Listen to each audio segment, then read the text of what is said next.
முன்னாடி வந்து ஃபோட்டோவை பார்த்துருப்பீங்கன்னு நினைக்கிறேன். இனிமே அது இல்லாமல் எக்ஸிட்டில் நீங்கள் அந்த எக்ஸிட் பேப்பர் இல்லாமல் விமான நிலையத்தில் போக முடியாது. கிட்டத்தட்ட 3 மணித்தியாலம் மெனக்கட்டு கஃபீல் போனவங்களை திருப்பி வர வச்சு விடிய ஜாமம் 3:45க்கு கடைசியாக ஃப்ளைட் எடுக்கிற டைம் 3:30 மணிக்கு தான் லக்கேஜெல்லாம் அனுப்பிட்டாங்க. ஓகே, 3:30 மணிக்கு தான் கடைசியில் விமானத்துக்கு போனது எமர்ஜென்சி கேட் வழியாக. அஸ்ஸலாமு அலைக்கும் வரஹ்மத்துல்லாஹி வபரகாத்து. அன்பார்ந்த அனைத்து உறவுகளுக்கும் இனிய மதிய வணக்கம். இந்த இன்சிடெண்ட் இந்த ஃபார்ம் நான் முன்னாடி போட்டிருக்கிறேன், சரியா? இது வந்து பார்த்தீங்கன்னா exit paper. The ministry of Kuwait, ministry of interior residency affairs directorate absence permission, அதாவது இந்த நாட்டை விட்டு நீங்கள் வெளியேறதுக்கான அனுமதி. இதில் வந்து நான் உங்களுக்கு சில மெசேஜ்களை ப்ளே பண்ணி ஆகணும். இந்த சம்மந்தப்பட்ட சகோதரி பாதிக்கப்பட்டவங்க, அதாவது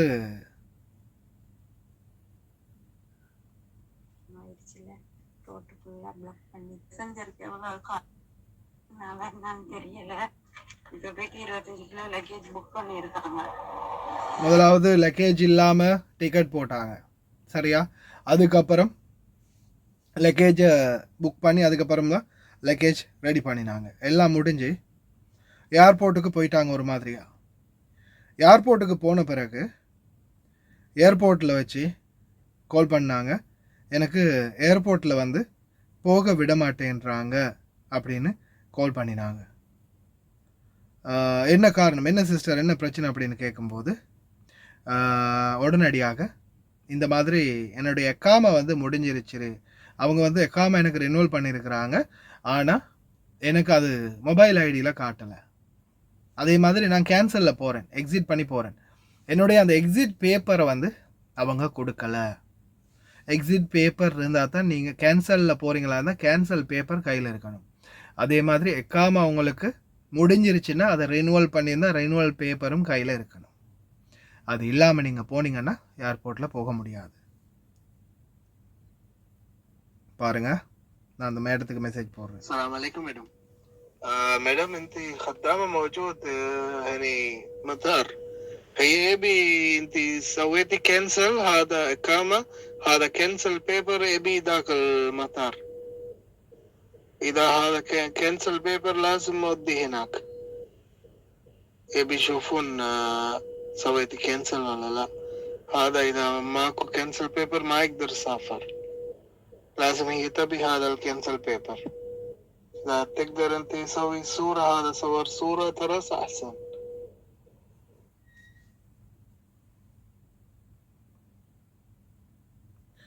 அதுக்கப்புறமா நான் மெசேஜ் போட்டதுக்கு அப்புறமா என்ன பண்ணுறாங்க, உடனே அவங்க அந்த கேன்சல் பேப்பரை உடனே அனுப்பி வைக்கிறாங்க, கேன்சல் பேப்பரை அனுப்புகிறாங்க. அதுக்கப்புறமா ஓகே கேன்சல் முடிஞ்சிருச்சா, கேன்சல் பேப்பர் வந்துடுச்சு, சரியா? இந்த இன்சிடெண்ட்டை நல்லா தெளிவாக சொல்கிறேன், நல்லா கேட்டுக்கோங்க, ஏன்னா இதில் நீங்களும் பாதிக்கப்படுவீங்க அப்படின்றதால. கேன்சல் பேப்பர் அனுப்பிட்டாங்க, சரி, கேன்சல் பேப்பர் அனுப்பிட்டாங்க. கேன்சல் பேப்பரில் இருக்குது 2025 12ஆம் மாதம் 29ஆம் தேதி முடிகிறதா எக்ஸ்பைரி டேட் வந்து இருக்குது. 2025 12ஆம் மாதம் 29ஆம் தேதி எக்ஸ்பைரி டேட் வந்து மென்ஷன் பண்ணியிருக்குது, முடிய போகுது அப்படின்னு. அப்போது அதுக்கப்புறமா உடனே நான் என்ன செய்கிறேன், அந்த பார்கோட்டை எடுத்து அந்த பார்கோட்டில் இதோ இந்த பெர்மிஷன் லெட்டரையும் எடுக்கிறேன். எடுத்து இது ரெண்டையும் வந்து அவங்களுக்கு அனுப்புகிறேன். அனுப்பினதுக்கு அப்புறமா இந்த 2 பெர்மிஷன் லெட்டரும் அவங்களுக்கு போயிடுச்சு. ஓகே, எல்லாமே சுமூகமாக முடிஞ்சு உள்ளே போகிறதுக்கு ரெடி ஆகிட்டு இருக்கும்போது பார்த்தா கேன்சல் பேப்பரில் இவங்களுக்கு வந்து கேன்சலை அடிச்சிருக்காங்க, அதாவது இந்த இதை அடிச்சிருக்காங்க, என்ன சொல்கிறது, குரூஸ் அடிச்சிருக்கிறாங்க. அதோடு சேர்த்து அக்காமாவும் ரெனுவல் பண்ணிட்டாங்க. இவங்களுடைய அக்காமா டேட் எப்போ முடியுதுன்னு பாருங்க, அதாவது 2025 10ஆம் மாதம் 8ஆம் தேதி வந்து அக்காம முடியுது. 10ஆம் மாதம் 8ஆம் தேதி அக்காம முடியுது. அப்போ என்ன செய்யணும், அக்காம வந்து இவங்க ரினியூவல் பண்ணியிருக்கணும். ஆனால் அவங்க வந்து இந்த பேப்பரை ரினியூவல் பண்ணியிருக்கிறாங்க இப்போ 10ஆம் மாதம் 8ஆம் தேதி முடிஞ்சிருக்குது. ஆனால் இதை வந்து எப்போ ரினுவல் பண்ணியிருக்கிறாங்க, எக்ஸிட் பேப்பர் அடிச்சிருக்கிறாங்க இப்போ 11ஆம் மாதம் 30ஆம் தேதி, 12ஆம் மாதம் 29ஆம் தேதி காலாவதி ஆகுது. எக்ஸிட் பேப்பர் இவங்க அடிச்சிருக்கிறாங்க. அதற்கிடையில் இவங்க எக்காமா இல்லாமல் இருந்திருக்கிறாங்க. அதனால் மறுபடியும் பத்தாக்க மதினியாவில் எக்காமா வந்து ரினுவல் பண்ணியிருக்கிறாங்க. எக்காமா வந்து இவங்களுடைய எக்காமாவை அனுப்பினா, எக்காமா வந்து எனக்கு அனுப்பியிருந்தாங்க. எக்காமா அடித்து நான் உடனே சிஸ்டமில் செக் பண்ணி அவங்க சொன்னாங்க, உங்களுக்கு எக்காமா அடிச்சிருக்குது, மொபைல் ஐடி ஒன் பண்ணுங்கன்னு. அப்போ மொபைல் ஐடி ஒன் பண்ணுறதுக்கு போனால் மொபைல் ஐடியில் இந்த மாதிரி ஒரு மெசேஜ் வருது, ஒன் பண்ண முடியலை. cannot register the pending payment for the card issuance fee. Please visit Pasi e-service to pay the fee. அப்போ நான் என்ன பண்ணேன், உடனே பத்தாக்க மதினியாக்குள்ள சிஸ்டமில் போயிட்டு கார்ட் ஃபைன் பேமெண்ட் அப்படின்னு உள்ளே டச் பண்ணி பார்த்தா அவங்களுடைய கார்ட் பேமெண்ட் இருக்குது. கார்ட் பேமெண்ட் 5 KD பே பண்ணணும் அப்படின்றது வந்து மென்ஷன் பண்ணி இருக்குது, கார்டுக்கான ஃபீ. அப்போ அதுக்கப்புறமா கார்டுக்கான ஃபீயை நான் பே பண்ணுறதுக்கு ரெடி ஆகிட்டு அதுக்கப்புறமா நான் என்ன செஞ்சேன், சரி குவைட்டியோட பேசுவோம் அப்படின்னு குவைட்டியோட பேசி அதுக்கப்புறமா என்ன செஞ்சேன், அந்த ஏர்போர்ட்டில் இருக்கிற ஏர்போர்ட் அத்தாரிட்டியோட பேசினேன். அவங்க வாரேன்னு சொல்லிட்டு சொன்னோம் காணோம், இன்னும் பாருங்க 3 வாரேன்னு சொல்லிட்டு சொன்னோம் காணோம், இன்னும் பாருங்க 3 மணி 3:10 ஆயிடுச்சு, 4:30 மணிக்கு ஃப்ளைட்டு.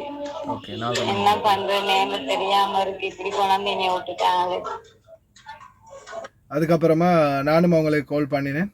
அவங்க அதுக்கப்புறமா கால் பண்ணி அதுக்கப்புறமா என்ன சொன்னாங்க, வந்துட்டாங்க மேடம் அப்படின்னு சொன்னாங்க. அதுக்கப்புறமா அந்த மேடம் வந்து உள்ளே போய் அவங்க வந்து அந்த மிச்ச நாள் கராம கட்டாமல் இருந்த அந்த மீதி நாள் கராமாவை கட்டி அதுக்கப்புறமா 5 தினார் பாசிக்கு செலுத்தி அதுக்கப்புறமா அவங்களுடைய அக்காமாவை அந்த அக்காமா ஃபீ இருக்கு இல்லையா அதை பே பண்ணினதுக்கப்புறமா மொபைல் ஐடியை ஆக்டிவ் பண்ணி மொபைல் ஐடி ஓப்பன் பண்ணின பிறகு மொபைல் ஐடியை காட்டித்தான் வெளியாகினாங்க. எங்க மேடம் வந்து லெட்டர் எல்லாம் எடுத்து எல்லாமே செஞ்சு சிவில் ஐடிக்கு காசெல்லாம் கட்டி அது என்னமோ திரும்ப ப்ரூஃப் திரும்ப அடிச்சு எல்லாம் செஞ்சுட்டாங்க. நான் ஃப்ளைட்டுக்கு ஏறிட்டேன். ரொம்ப ரொம்ப நன்றி. உங்க தூக்கத்தையும் நான் கெடுத்துட்டேன். நான் வேக வேகம் கடைசி லாஸ்ட் கேட் மூடினோன்னு திரும்ப வந்து எக்ஸ்கியூஸ் கேட்டு திறந்துதான் திரும்ப என்னோட லெகேஜ் எடுத்தாங்க. வேக வேகமா ஓடியானே வந்துட்டேன் நான். சரியா?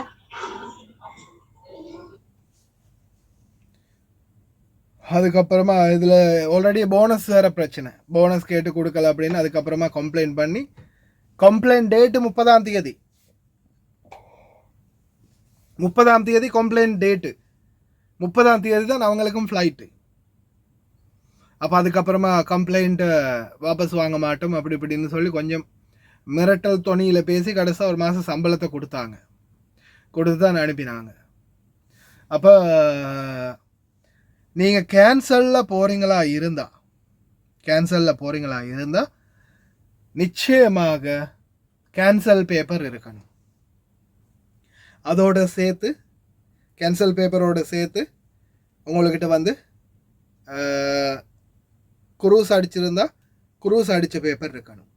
அப்படி இல்லாத பட்சத்தில் ஒன்று நீங்கள் உங்களுடைய அக்காமா இன்றைக்கி நாளைக்கு முடியுது ஒரு 2 நாள் 3 நாளைக்கு முன்னாடியே நீங்கள் அக்காமா முடிகிறதுக்கு ஒரு 2-3 நாளைக்கு முன்னாடியே போகிறீங்களா இருந்தால் ஒன்று அக்காமா கார்டாக இருக்கணும், இல்லாட்டி மொபைல் ஐடியாவது இருக்கணும். எக்ஸ்பயர் ஆகிறதுக்கு 1 நாளைக்கு முதல் நீங்கள் ட்ராவல் பண்ணலாம். ஆஃப்டர் ஆல் நீங்கள் அந்த எக்ஸ்பயர் ஆகிற அன்னைக்கு உதாரணத்துக்கு இன்றைக்கி 5ஆம் தேதி எக்ஸ்பயர் ஆகுதுன்ற பட்சத்தில் இந்த 5ஆம் தேதியாவது நீங்கள் வெளியாகணும். 6ஆம் தேதி வெளியாகிட்டீங்கன்னா உங்களுக்கு வந்து 1 நாள் கராமா 2 தினார். ஆனாலும் அந்த கராமா கட்டினாலும் உங்களுக்கு அந்த குரூஸ் அடித்து தான் வெளியேற்ற முடியும். புரியுதா? குரூஸ் அடித்து தான் வெளியேற்ற முடியும். கராமா மட்டும் கட்டி சரி வராது. அந்த குரூஸ் அடிக்கணும். குரூஸ் டெம்பரரி வீசா அடித்து தான் உங்களை வெளியேற்றணும். அதுதான் சட்டம். அதால் யாராவது கேன்சலில் போகிறீங்களா இருந்தால் கேன்சல் பண்ணின பேப்பரை மறக்காமல் கையில் எடுத்துகிட்டு போங்க. இல்லையா இந்த மாதிரி PDF ஒன்று சரி, ஃபோட்டோ ஒன்று சரி, ஸ்க்ரீன்ஷாட் ஒன்று சரி வச்சுக்கோங்க.